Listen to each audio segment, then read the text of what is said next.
Hello बच्चों, आज हम कबीर की साखी के बहुविकल्पी प्रश्न मल्टीपल चॉइस के प्रश्नों को आज हम यहाँ देखेंगे, जो कि आगे भी हम हर चैप्टर से रिलेटेड 25-30 MCQ करेंगे, जिससे कि हमें ज़्यादा इनका ज्ञान हो और हम इजीली इनको कर पाएँ।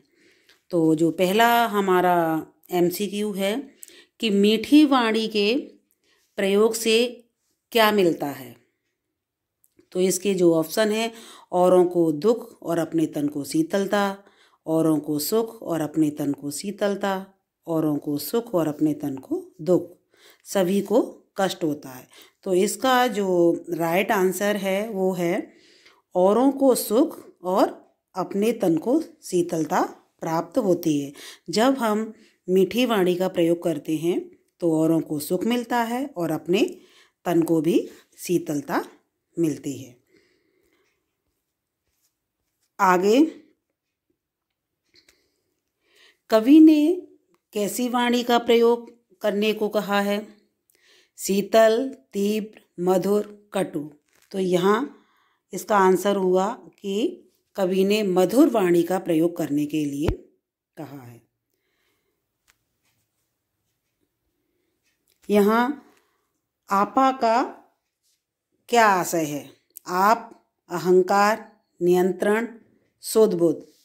तो इसका आंसर हुआ अहंकार। जो आपा है, अहम है, जो अहंकार है। अगर व्यक्ति के अंदर अहंकार होगा तो उसे ज्ञान रूपी प्रकाश उसके सामने हो ही नहीं सकता जब तक हमारा अंदर से अहंकार ना निकल जाए। तो हमें अहम की भावना को त्यागना होगा।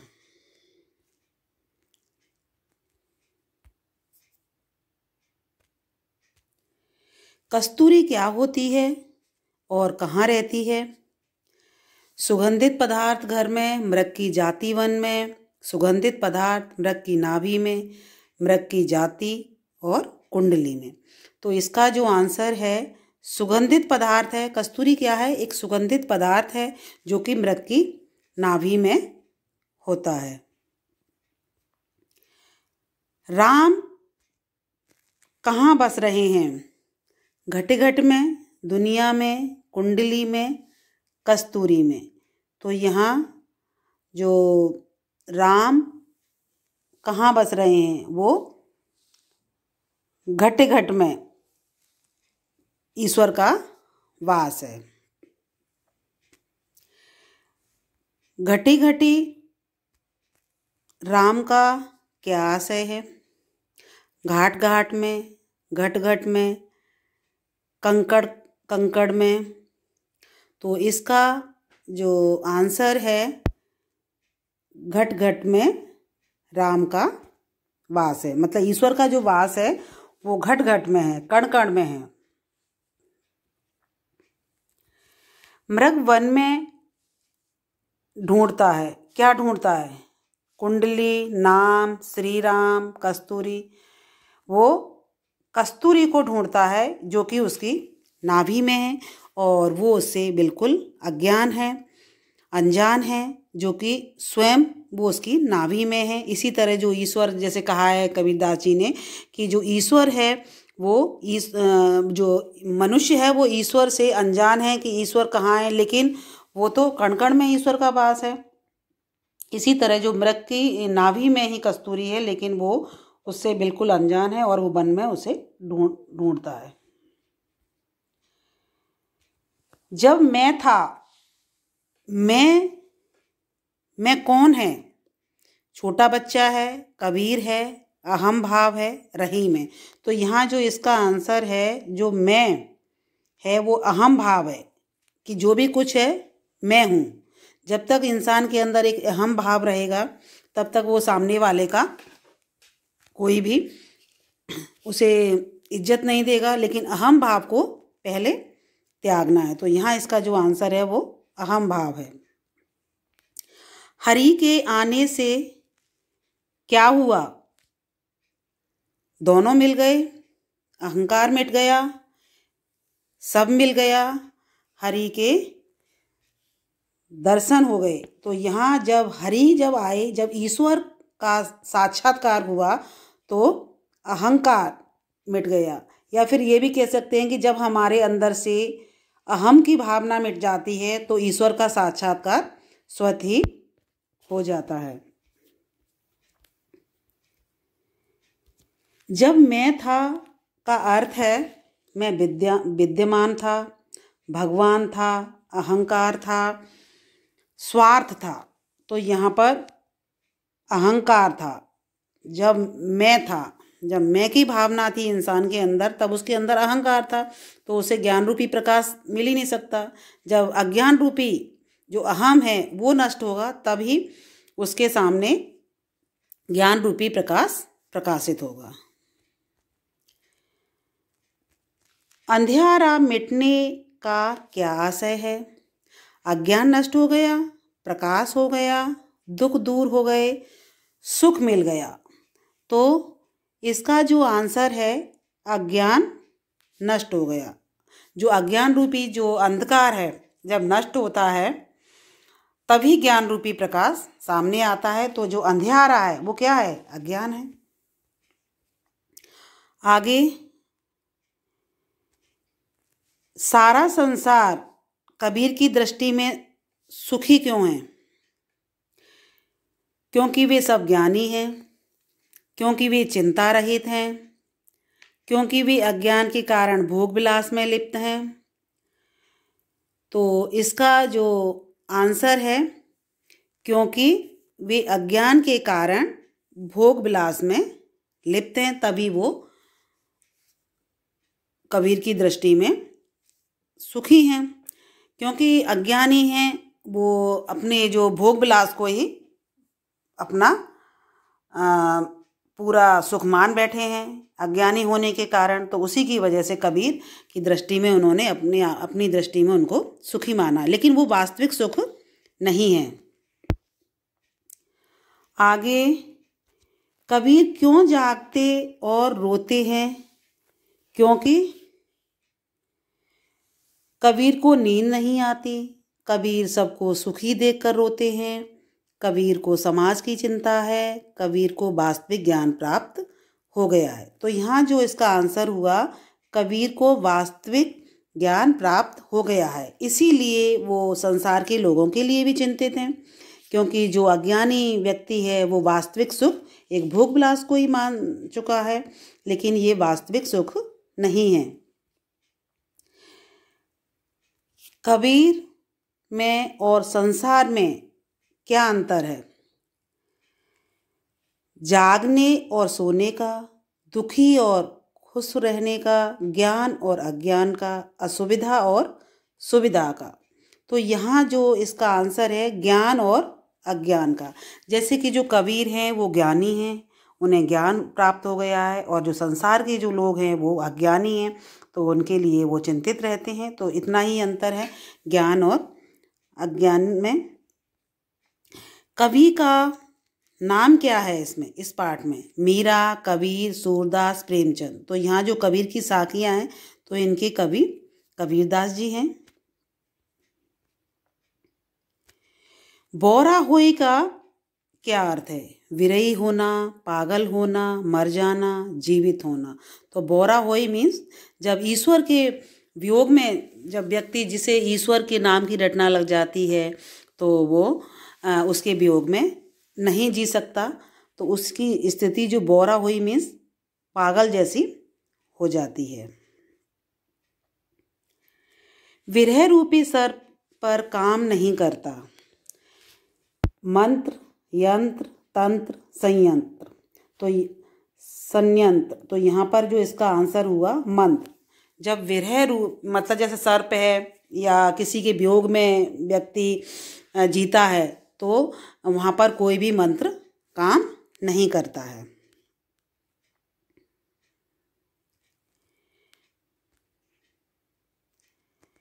बोरा हुई का क्या आशय है? जैसे अभी भी हमने बताया था कि इसका जो आंसर है वो, जब बोरा हुई मीन्स वो व्यक्ति किसी के भी विरह में अगर जीता है उससे बिछुड़ करके, तो उसकी स्थिति बिल्कुल पागल जैसी हो जाती है। कवि ने किसे समीप रहने की सलाह दी है? प्रशंसक को, शुभचिंतक को, बंधु बांधव को या निंदक को? तो यहाँ कवि ने निंदक को, जो आपकी निंदा करता है, जैसे निंदा करने वाला व्यक्ति जिसे लोग हैं ना उसे गलत मानते हैं, लेकिन वो गलत नहीं है। निंदक तो हमारा प्रिय होना चाहिए, क्योंकि वो हमारे अवगुणों को बाहर निकालता है और हमारे अंदर अच्छे गुणों का विकास करता है। निर्मल करे स्वभाई का आशय है स्वभाव को निर्मल करना। भाई सुबह की निर्मलता, भाई की निर्मलता, सुबह ही निर्मल है। तो यहाँ पर इसका जो आंसर है स्वभाव को निर्मल करना। व्यक्ति को अपने स्वभाव को निर्मल करने की आवश्यकता है।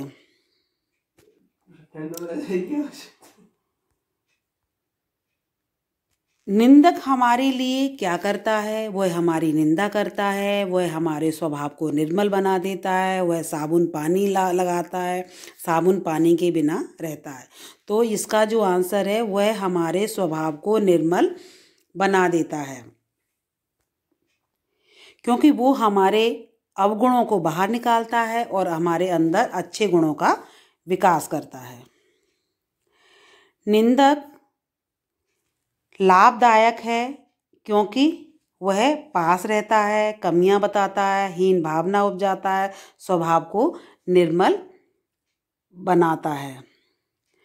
तो वह हमारे स्वभाव को निर्मल बना देता है। निंदक हमारे लिए हमारे स्वभाव को निर्मल बनाता है, स्वच्छ बनाता है और हमारी कमियों को बाहर करता है। कवि क्या पढ़ने को कहता है? पुस्तकें पढ़ने को, एक अक्षर पढ़ने को, ईश्वर के प्रेम का एक अक्षर, पोथियां पढ़ने को। तो यहाँ पर इसका जो आंसर है वो ईश्वर के प्रेम का एक अक्षर पढ़ने के लिए कहता है, क्योंकि जो अगर जिसने प्रेम से अगर ईश्वर का नाम एक बार भी प्रेम से ले लिया तो वह विद्वान बन जाता है। कवि के अनुसार सच्चा वास्तविक पंडित कौन है?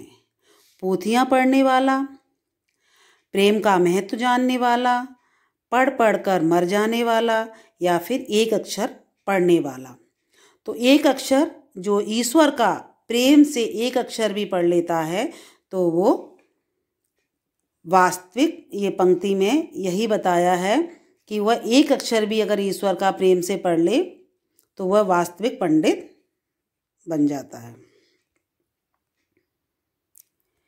कवि के अनुसार विद्वान है कौन? जो बहुत पढ़ता है, जो कम पढ़ता है, जो धार्मिक ग्रंथ पढ़ता है और जो ईश्वर के प्रेम में डूबा रहता है, क्योंकि ईश्वर के नाम का स्मरण बहुत ज़रूरी है। हमें कुछ क्षण निकाल करके ईश्वर के प्रति हमें उनके लिए समर्पण होना चाहिए। तो कवि के अनुसार वही विद्वान है जो ईश्वर के लिए कुछ क्षण अपनी जीवन में से निकालता है।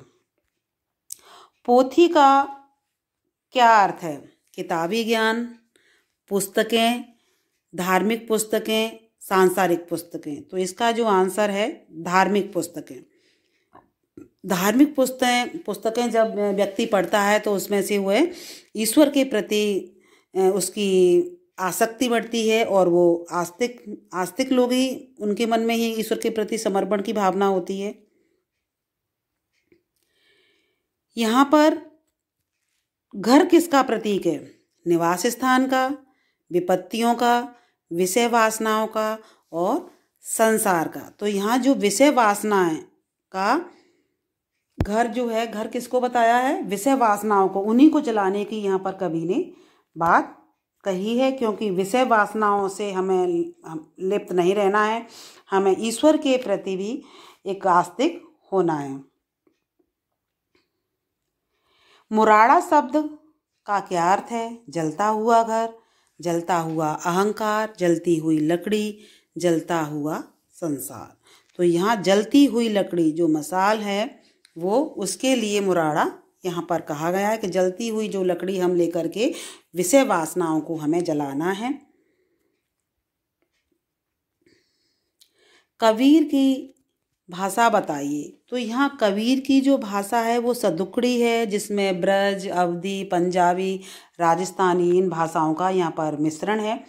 तो साधुओं की भाषा थी कबीर की, तो इसको सदुकड़ी भाषा कहा गया है। जो कवि का अनुयायी बनना चाहता है उनको कवि क्या देंगे? उनको अपने घर ले जाएंगे, उनको अपने घर ले जाएंगे, उनके हाथ में मुराड़ा देंगे, उसका घर जला देंगे, उसे अनुयायी बना देंगे। तो यहाँ जो इसका आंसर है कि जो कवि का अनुयायी बनना चाहता है उनको कवि क्या देंगे?